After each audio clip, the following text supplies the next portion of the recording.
It all started on a clear, sunny afternoon. Alex had been driving for hours on a lonely highway, the kind where the only company is the occasional tumbleweed and a far-off mountain range. He wasn't in a rush, just a guy on a solo road trip seeking some peace and quiet. But little did he know, he was about to find more solitude than he bargained for. As he crested a hill, something caught his eye, a town not marked on his map. Curiosity piqued, he turned off the main road and followed a dusty trail leading into what looked like a postcard from the past. The town was eerily quiet, buildings standing like sentinels watching as he parked his car.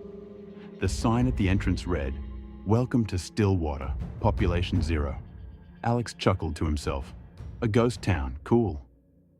He grabbed his camera and stepped out of the car, ready to explore what seemed like a forgotten relic of history. But as he took his first steps onto the cracked pavement, a shiver ran down his spine. The air was thick, almost suffocating, and the silence, absolute. No birds, no wind, just the sound of his footsteps echoing through the empty streets. The town seemed frozen in time, but something about it felt off. The kind of off that made the hairs on the back of your neck stand up. What was it about this place that made him feel like he wasn't alone? Alex walked slowly down the main street, his footsteps echoing in the eerie silence.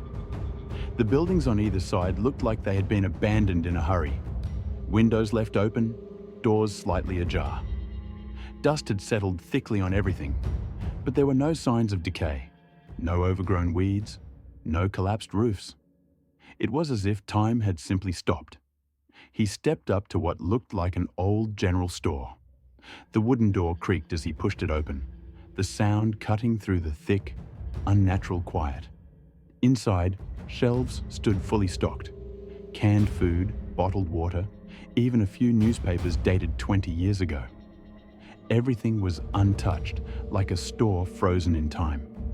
Alex picked up a can, turning it over in his hands. The expiration date had long passed, yet the label looked brand new.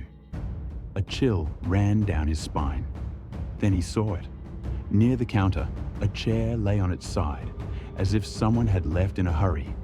But what made his stomach twist was the coffee cup on the counter, still full. The liquid inside wasn't just old and dried up, it was fresh, still steaming. Alex took a step back, his pulse quickening. He spun around, scanning the street through the dusty window. Nothing, no movement, no people, no cars. Yet somehow, he wasn't alone. Alex's breath felt heavy as he stepped out of the store, his mind racing. The steaming coffee, the untouched shelves, none of it made sense. He walked further into the town, past an old barber shop, a diner, and a row of houses, all frozen in time. The air was thick, heavy with something unseen. His instincts screamed at him to leave, but curiosity pushed him forward. Then he saw movement, a flicker of shadow in an upstairs window. Alex stopped cold, his eyes locking onto the second floor of a decaying hotel. The curtain had shifted, just slightly, as if someone had been watching him and stepped away. "Hello?" he called out, his voice swallowed by the emptiness. No response. He swallowed hard and made his way toward the hotel. The wooden steps groaned beneath his weight as he pushed open the double doors. Inside, the air was stale, filled with the scent of old wood and dust. The lobby was exactly as it must have been decades ago. Front desk neat and orderly, a guest book lying open as if waiting for the next visitor. He hesitated, then flipped back a page. The last entry was dated this morning. Alex's stomach twisted. A loud thud came from upstairs. He whipped his head up, his heart pounding. The floorboards creaked above him, slow, deliberate footsteps moving across the ceiling. Someone was here. Or worse, something. Alex's pulse pounded in his ears. The footsteps above him had stopped. The silence was worse. He took a step back, his eyes locked on the ceiling. The air in the hotel felt heavier now, pressing down on him like a weight. His instincts screamed at him to run, but his body felt frozen in place. Then, another sound, Not footsteps this time. Breathing. It was faint but unmistakable, coming from the top of the stairs. Slow, shallow, watching. Alex's breath caught in his throat as he forced himself to move. He turned toward the exit, trying not to make a sound. His boots barely touched the floor as he made his way toward the door. Creak! A floorboard groaned under his weight. The breathing stopped. Then came the first thud.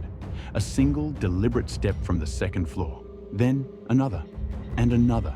Whoever, whatever, was up there was coming. Alex bolted. He sprinted through the lobby, pushing through the double doors and out into the street.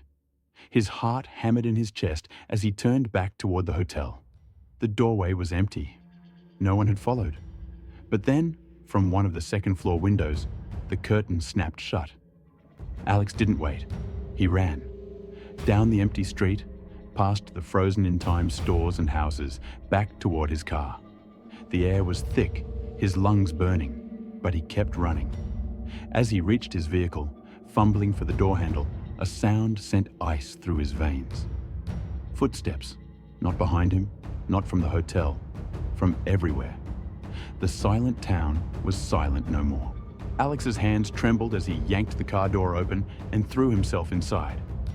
His breath came in ragged gasps as he fumbled with the keys, heart hammering like a drum in his chest. The footsteps were getting closer. He didn't dare look up. He could feel it, them surrounding him.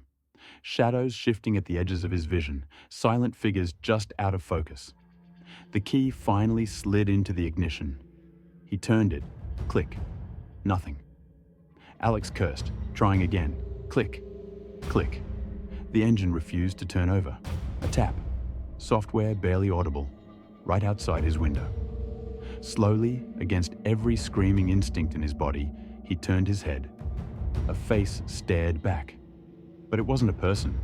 It was something hollow. Empty. Eyes that weren't eyes. A mouth that wasn't a mouth. A shape pretending to be human, but failing in the most unsettling ways. Alex screamed as the engine finally roared to life. Tires skidded, kicking up dust as he floored the gas pedal. The town blurred past him, the figures not moving, just watching. The road stretched endlessly before him. He didn't look back, not until he was miles away, lungs burning, thoughts racing. Not until the town was nothing more than a dark speck in the distance. He pulled over, gripping the wheel with white-knuckled hands. Had it been real? A hallucination? A dream? His heart slowed, his breathing steadied. Then he noticed his rearview mirror, the dust-covered back seat, and the single handprint pressed into the glass.